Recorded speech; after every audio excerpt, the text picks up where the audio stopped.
Welcome back. I'm going to be doing a video all about goals today, and specifically fitness goals, health related goals, anything like that.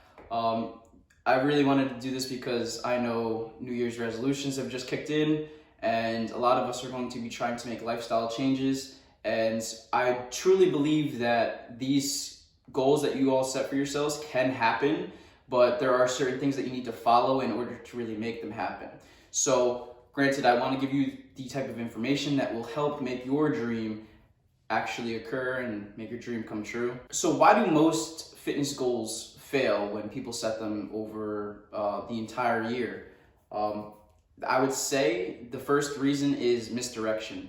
Now, a lot of people don't know how to go about reaching their goal, and they'll do their own research and they'll see that there are certain things that they'll follow that are very, very strict. There's no flexibility to them, and because of this, it makes it that much harder to stick to it. Now, granted, if you stick to it, that's great, and you probably do end up reaching your goal. But a lot of us don't end up sticking to these goals and don't end up sticking to these plans that we find. So that's what I find is the first problem, is misdirection. The second one is inconsistency. Now, this happens because of the first part. You know, when you have a plan that is so difficult for yourself and you don't want to stick to it, you're going to end up not sticking to it, which is inconsistent. So that's probably the second most important reason as to why most fitness goals, don't ever happen. The third one is the lack of knowledge. Now, it is very, very frustrating, like I said in my last video, to look at the fitness industry and see how much misinformation there is out there for everyone. So it's super important to reach out to somebody who you know is actually knowledgeable about, the goal that you want to achieve. Now, for myself, when it came to the marathon running, I reached out to a friend of mine who runs was a runner in college. And he was a distance runner, cross country runner. I went and I got the knowledge from somebody I know was actually, very knowledgeable. Same thing for when I go for strength training. I go to somebody I know is extremely knowledgeable, somebody who won powerlifting competitions nationally and is placed in worlds. So reach out to people you actually know have the knowledge and information that you need to get to your goal. Lastly, I feel like this is the most important one. People set too many goals at one time. I ask people all the time, what is your goal? What are you trying to get? And I hope you all heard, what is your goal? One goal. I ask for one goal and I'll get 5, 6 back. Most people will give me 4, but I've gotten 5 or 6 before. And I'm just questioning, do you really understand how to reach your goal if you have 5 or 6 going on? It's not a bad idea to have 5 or 6 because maybe you'll be able to check one off. But if you have one really, really solid goal, you may be able to check off all 5 or 6 because you were able to go and, be adherent to that really solid goal. So let's get into the video now. So there really are about like 5 different fitness goals that we deal with, when it comes to our clients. The first one is really geared to aesthetics. Now, this could be fat loss, this could be muscle gain. But aesthetics is usually something that somebody is really looking to change in their lives. And it's good because body image is a huge deal. You look good, you feel good. So aesthetics is a huge goal that a lot of people will get into, and a lot of you may be wanting to get into. It's not about looking like Arnold. It's not about looking like fitness models. It's about, being the best looking self that you can be for yourself. The second one is sports performance. Athletes need to train hard in the gym in order to affect their sport. The better they do in the gym, the better their sports performance is going to be. And that's not saying the more weight that they lift in the gym, the better that they're going to perform in it. It's not about that necessarily for sports performance, but that's another goal that, a lot of people will go into. The third one is injury prevention. And you usually see this with older populations. Now, due to the fact that when we get older, our muscles start to, I wouldn't say decompose, but muscle atrophy kicks in. So our muscles start to wear away, and we run into struggles of, balance, not being able to do certain actions of everyday living. So injury prevention is usually for the older populations, but it could be for younger populations too, because there are certain things that may get in the way of you being able to do everyday living activities. Finally, my favorite goal that I love for people to go for, and it is strength, because if you do strength, you will probably hit all the other goals that I talked about. It is awesome to see the self-esteem of somebody going from not being able to do a certain exercise to being able to do that certain exercise with a certain amount of weight for a certain amount of reps under a certain amount of time. It is absolutely amazing to see how strength goals can really change the dynamic of a person. So those are the 5 different, goals. First one being aesthetics. It's split into 2 categories: fat loss and muscle gain. Then we have our sports performance, injury prevention, and strength goals. So the real question is, how do we set goals? And there's a certain method that a lot of us personal trainers follow in order to really get our clients to their goals.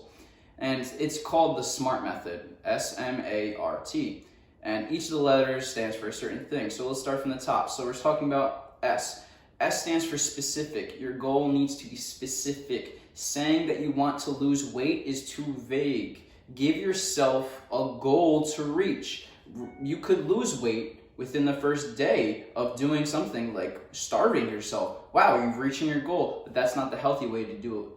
So give yourself a specific idea. Now, if you're going for something strength related, say you want to be able, by the end of the year, you want to be able to bench press 225. That's an awesome idea. The point of it is that you have a specific goal. It's specific. You're not just saying, I want to gain weight, I want to lose weight, I want to be faster. Give yourself something to work towards. If you want to be faster, how fast do you want to be? How fast do you want your 100 meters to be? Those are the types, you make it specific for yourself. You want to lose weight? How much weight do you want to lose? How much body fat percentage do you want to be at? So that's specific. The second one is measurable. You want to be able to measure your goal.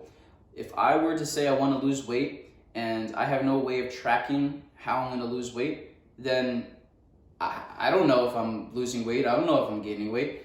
There has to be a way to measure your goal. And that's why I said in the specificity that giving yourself that certain number to really strive for. Say if it's 10 pounds in a year, which is a great goal. If anybody wants to do something for themselves, and don't always worry about necessarily the scale, the weight on the scale. Worry about, how you're feeling, how your energy levels are, your body composition is. Worry about those things more important than the scale. That's just one way of measuring. That's not the ultimatum.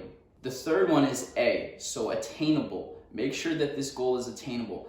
I could honestly tell myself, hey, I want my goal to be a 1,200 pound deadlift. Is that going to happen? No, because that's not an attainable goal. If I create these far-fetched goals, if I want myself to be 220 pounds, that's not an attainable goal. And if I want to do it in a year, even less of an attainable goal. First off, it's not going to happen anyway. I don't want to ever do that. But make your goal attainable. It shouldn't be a drastic goal that you create for yourself. It should be something that you create and you know that you can reach. R stands for relevant.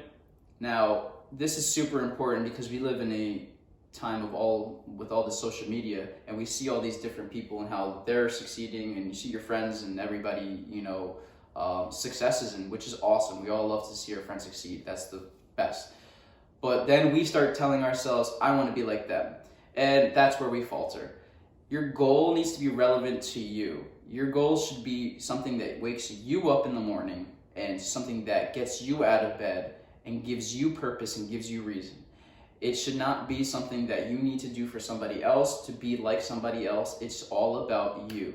That's how goals work, is when it's about you. Make it about yourself, make it about your progress, and you'll start to see the progression, and everything starts working off of that. The last one is timely.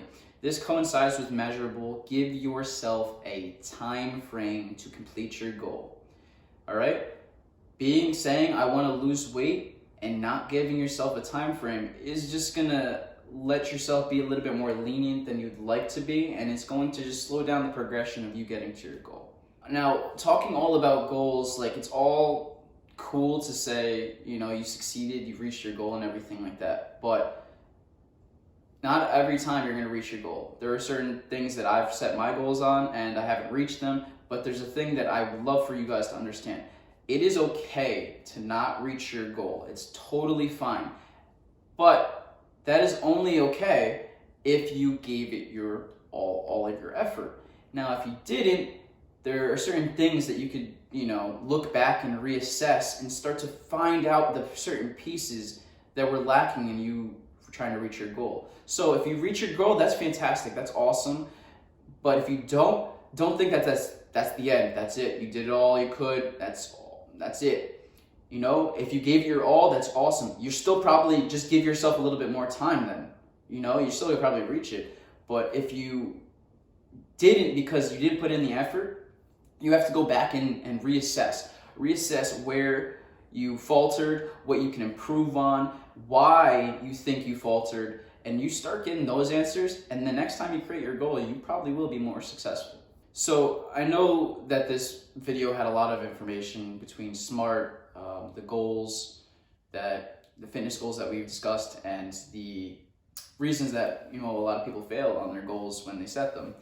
I hope there was a nugget of information that you may have needed to hear that is going to help you progress to your goal. I hope that this really sticks with you, and if you created a goal already, that's okay to completely scrap it and rework it. Don't think that you created your goal, you have to stick to it now. It's no way mendable. You can still mend your goal. Start using the SMART method, and I hope that by using the method, you'll be able to progress to your goal a lot quicker, and you'll be able to reach your goal ultimately in the end. All right, so next time I'm going to get into talking about why it is a good idea to hire a personal trainer, and that kind of works with the goals thing. So I'll see you guys next time.